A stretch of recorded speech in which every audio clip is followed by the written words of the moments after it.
Aku Sivana dari THP. Saya Albertino dari manajemen. Loh, kok cuma bertiga? Satunya mana?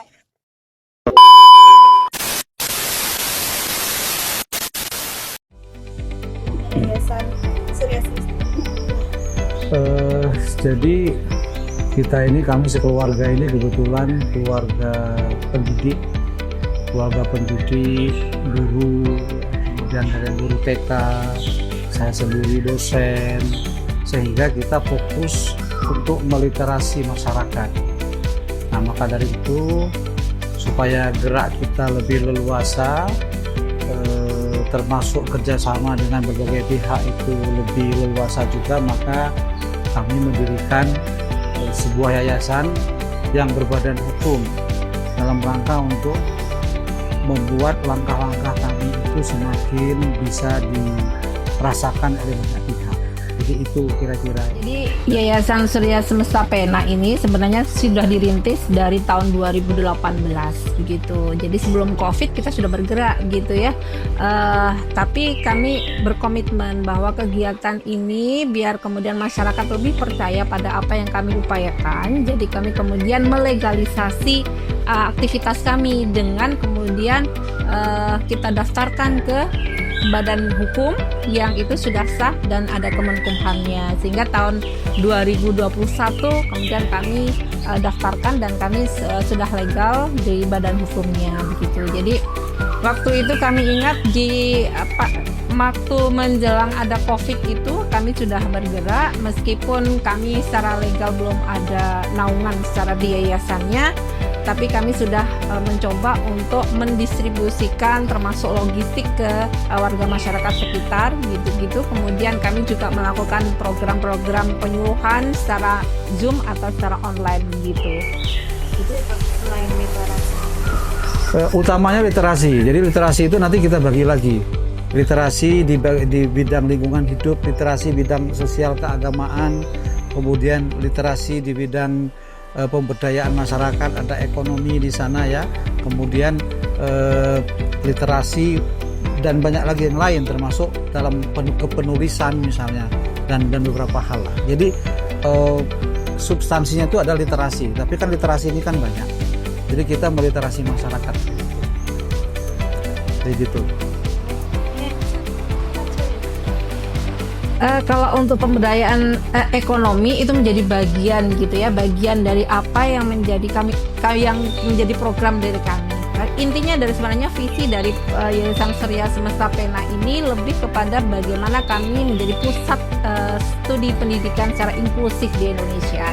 Artinya core business-nya adalah di pendidikan sebenarnya, tapi harapannya dari pendidikan itu kemudian masyarakat teredukasi sehingga kemudian meningkat kesejahteraan hidupnya begitu. Nah, salah satu indikasi dari kesejahteraan hidup itu adalah masyarakat memiliki taraf ekonomi yang meningkat. Nah, tindak lanjutnya kami meskipun secara pusat kegiatan kami ada di Yogyakarta, tapi karena kami berkomitmen untuk terbuka di seluruh Indonesia, sehingga kami kemudian meluaskan pendampingan kami di salah satunya di Papua pernah, kemudian juga ada di Bengkulu yang saat ini lagi intens gitu ya, kami intensif untuk melakukan pendampingan, dan salah satunya pendampingan petani kopi gitu. Kemudian juga ada di situ ada petani yang sawah begitu ya. Kami ada melakukan pendampingan petani yang bagaimana kemudian mereka tingkat pendapatannya melalui hasil pertanian itu bisa meningkat, karena di sana rata-rata kalau di Jawa itu 1 tahun itu bisa panen 3 kali, tapi kalau di sana 1 tahun hanya sekali. Nah, ini kami lihat sepertinya belum ada upaya bagi masyarakat untuk bagaimana mereka bisa meningkatkan hasil dari pertanian itu. Ya, ke pemberdayaan ekonomi kan ini kita kan bergeraknya di Sumatera ya, di Sumatera, di Provinsi Bengkulu sudah beberapa tahun. Itu ada beberapa yang kita lakukan. Itu pertama, kita membina teman-teman petani kebun kopi. Jadi ada kopi. Jadi bagaimana kita mengolah kopi dari dari merawat tanahnya, dari pemilihan bibitnya, kemudian penyemaian, steknya, sampai pada nanti kita membina mereka untuk panennya itu panen buah merah gitu. Jadi tidak ada yang masih mentah, yang masih hijau itu, tapi kita tunggu itu sampai merah. Dan kita berencana juga untuk bekerja sama untuk memasarkan dari hasil panen itu, sehingga nanti ada nilai ekonomi yang lebih tinggi dari yang mereka peroleh selama ini. Itu yang untuk petani kopi.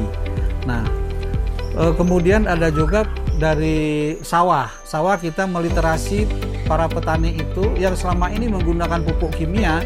Kita sudah mulai beralih untuk membina mereka supaya menggunakan pupuk organik.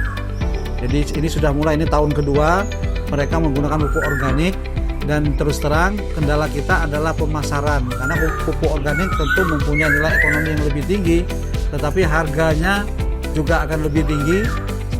Namun yang membelinya kalau untuk di daerah Sumatera sana itu masih belum. Jadi nanti kita berupaya untuk ke arah sana untuk memasarkan hasil padi atau beras yang dari organik.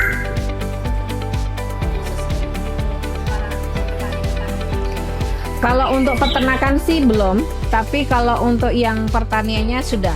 Itu kami kerjasama dengan IPB, kemudian memberikan penyuluhan, membangun kesadaran masyarakat ya, meningkatkan produktivitas.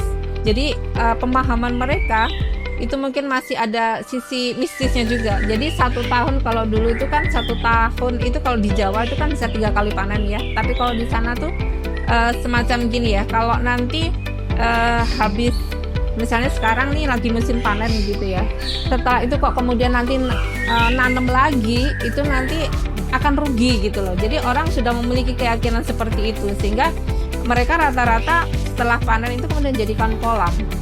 Jadi tidak diolah lagi untuk kemudian menanam lagi padi, tidak, tapi mereka kemudian jadikan lahan sawah itu kemudian jadi kolam. Ya, kita juga mendampingi peternak sapi, yang sapinya kita yang memberi mereka modal untuk sapinya, ada yang penggemukan, dan ada juga yang kita lakukan itu untuk anak itu istilahnya apa ya dalam peternakan itu ya. Jadi selain penggemukan itu nanti untuk dipotong ya, ada juga untuk supaya nanti ada anaknya kayak gitu itu. Jadi semua bibitnya dari kita, mereka yang sehari-harinya untuk memelihara mereka, dan kita juga melatih mereka itu untuk membuat pupuk organik juga sebagai bahan makanannya. Jadi ini untuk sapi itu yang kita lakukan itu. Dan semua itu kan artinya meliterasi mereka ya, membuat mereka itu menjadi literate ya terhadap, kalau selama ini misalnya pupuknya itu kimia, kita meliterasi mereka itu pakai pupuk organik. Nah, kalau selama ini sapinya kayak apa, kita meliterasi mereka itu, sehingga nanti ini bisa menjadi benchmark, bisa menjadi percontohan untuk masyarakat di sana. Kita harapkan bisa meningkatkan perekonomian mereka. Jadi begitu. Pada saatnya nanti pendampingan itu tidak hanya berpusat pada tempat yang sekarang, tapi kita akan pindah. Begitu masyarakat yang kita dampingi itu sudah melakukan sendiri hal-hal tadi seperti kami katakan itu, kemudian kita berpindah ke tempat yang lain untuk mendampingi masyarakat yang lain. Nah, inilah prinsip dari pemberdayaan masyarakat itu. Kami sebagai yayasan, sebagai fasilitator, itu nanti suatu saat akan meninggalkan mereka dan program itu tetap berjalan. Ya, salah satunya harapan kami gitu. Awalnya untuk pemberdayaan ekonomi ini kami mencoba terobosannya melalui pendidikan dulu. Kami kemudian lebih intensif melakukan penyuluhan. Terus kemudian kami menggait juga dengan duta-duta daerah.